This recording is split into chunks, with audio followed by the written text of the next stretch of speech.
আজকে আমরা জানবো কিভাবে ডাবল টাচ অ্যান্ড শট করে স্কোর করা যায়। ডাবল টাচ অ্যান্ড শট করে স্কোর করাটা অনেক টাফ, কিন্তু জানতে পারলে অনেক গোলই স্কোর করা অনেক ইজি হয়ে যায়, ফিনিশিং অনেক সুন্দর হয়ে যায়। তাহলে চলুন আমরা শিখে আসি কীভাবে ডাবল টাচ অ্যান্ড শট করে স্কোর করা যায়।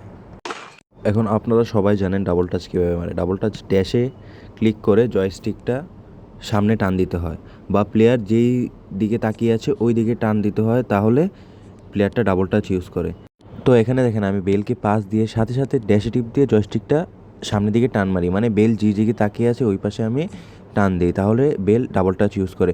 সেমভাবে বেল দিয়ে আমি রুমিনিকে পাস দিয়ে রুমিনিকে যেদিকে তাকিয়ে আছে ওই পাশে ড্যাশে টিপ দিয়ে আমি জয়স্টিকটাকে নিচে টান দিই, কারণ রুমিনিকি এই পাশে তাকিয়ে আছে। তো এইভাবেই ডাবল টাচটা সে ইউজ করে। এটার সাথে জাস্ট একটা জিনিস যোগ করবেন, শট। ডাবল টাচ মেরে শট মারবেন। তো ডাবল টাচ মেরে শট মারলে কি সুন্দর মতো প্লেয়ারটা একটা সুন্দর পজিশনে যেয়ে একটা শট করে একটা ফিনিশিং করে থাকে। এই দেখেন বেল দিয়ে রুমিনিকে দিয়ে ডাবল টাচ মেরে শট মারলাম। তো এই জিনিসটা চলেন আমরা রিয়েল ম্যাচে দেখে আসি।